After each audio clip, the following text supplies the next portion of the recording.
আর জিলাপিও বিক্রয় হয়, বাদামও বিক্রয় হয়। আরে বাদাম তো বিক্রয় হয়, গুটকাও বিক্রয় হয়,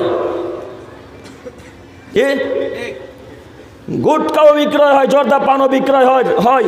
এরা কি মানুষ না আসলে পশু প্রাণী?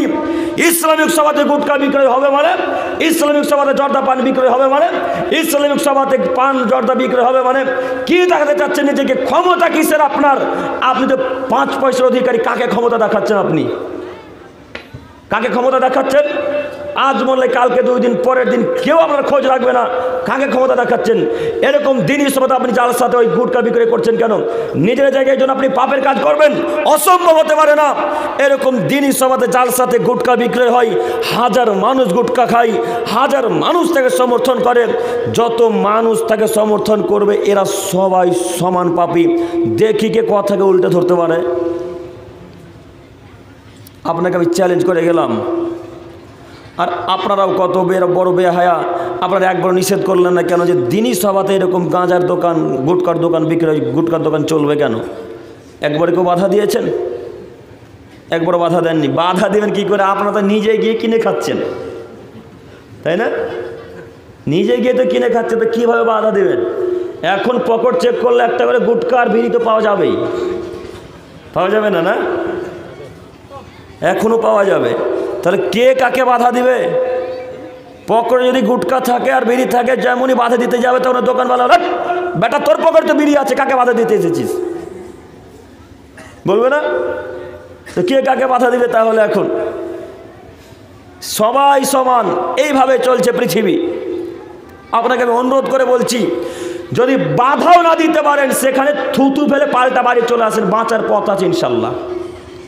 দোকানের সামনে এইভাবে থুতু ফেলে বাড়ি চলে আসেন, বাঁচার পথ আছে। তবুও তাকে সমর্থন করবেন না।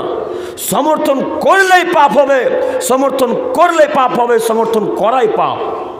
আপনাকে আমি অনুরোধ করছি, বাধা দিতে না পারলে সেখান থেকে পাল্টা ফেরত চলে আসেন, তাকে ঘৃণা করেন অন্তর থেকে। সম্মানিত দিনী ভাই, এই দোকান বসা একেবারে নিষেধ, যাবে না। যে বাক্য বলতে গিয়ে এত দূর এগিয়ে এলাম সেটা হচ্ছে পুতুল। আপনার বাড়িতে এখন পর্যন্ত যে পুতুলটা আছে সে পুতুল রাখাই শিরক। যতদিন বাড়িতে থাকবে ততদিন পর্যন্ত শিরকের পাপ হবে। সম্মানিত মুরব্বী সাহেব, আপনাকে বলি, আমাদের নবী ইব্রাহিম আলাইহিস সালাম মূর্তি ভেঙেছিলেন কি ভাঙেননি? কথা বলেন। ভেঙে চুরমার করে দিলেন। ইব্রাহিম আলাইহিস সালাম সব মূর্তিকে ভেঙে দিলেন, বড় মূর্তিটাকে রেখে দিলেন। বড় মূর্তিটাকে রেখে দিলেন এই জন্যে যে তাকে যেন জিজ্ঞাসা করতে পারে। তারা সবাই মেলা দেখে মূর্তির আস্তানাওয়ালা এলো, এসে দেখছে সব মূর্তিকে ভেঙে চুরমার করে দিয়েছে, চৌচির করে দিয়েছে। ইব্রাহিমকে জিজ্ঞাসা করছে, ইব্রাহিম এই কাজ কে করেছে? এই মূর্তিগুলোকে ভেঙে চূর্ণ বিচূর্ণ কে করে দিয়েছে? তখন ইব্রাহিম আলাইহিস সালাম বলছেন, আশ্চর্য, বলেন কি? ওই যে বড় মূর্তিটা আছে তাকে জিজ্ঞাসা করেন না, কে ভেঙে তাকে জিজ্ঞাসা করেন। তখন ইব্রাহিমের বাপ আজর এবং বড় বড় তারা যারা গ্রামের মানুষ ছিল তারা বলছেন, ইব্রাহিম বলো কি? মূর্তি কি কথা বলতে পারে? মূর্তি কি কথা বলতে পারে? মূর্তি কেন কথা বলবে? মূর্তি যদি কথা না বলতে পারে তাহলে তার পূজা করছেন কেন? যান আপনারা তাকে জিজ্ঞাসা করুন। ইব্রাহিম আলাইহিস সালাম মূর্তি ভেঙে দিলেন। আপনি কি কাপুরুষ বাড়িতে মূর্তি রাখছেন?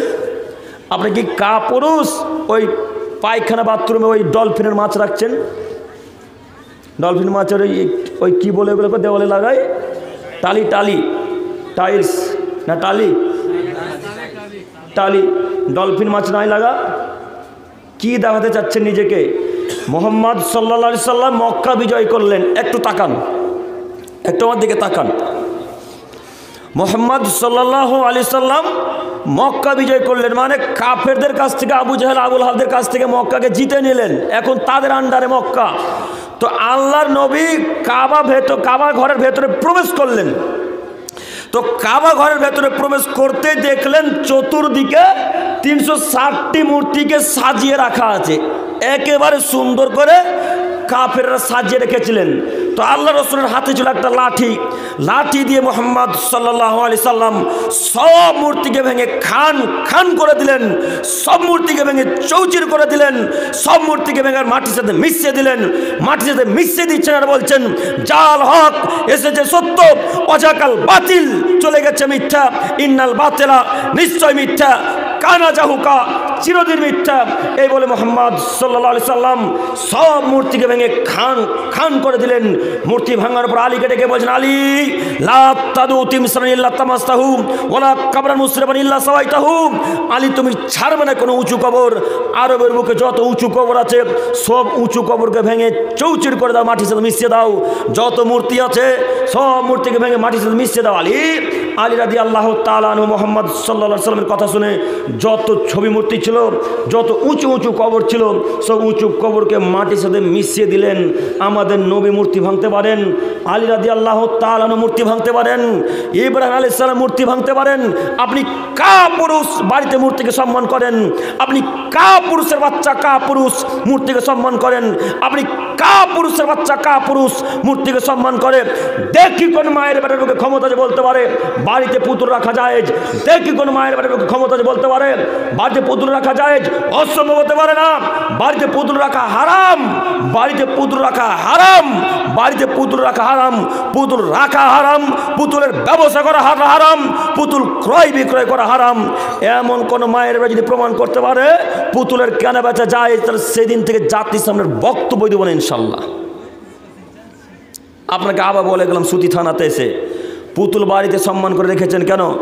আপনার মেয়েটা খুব শখ করে আজকে পুতুল ক্রয় করে নিয়ে গেল বগলে চেপা, আমি দেখলাম।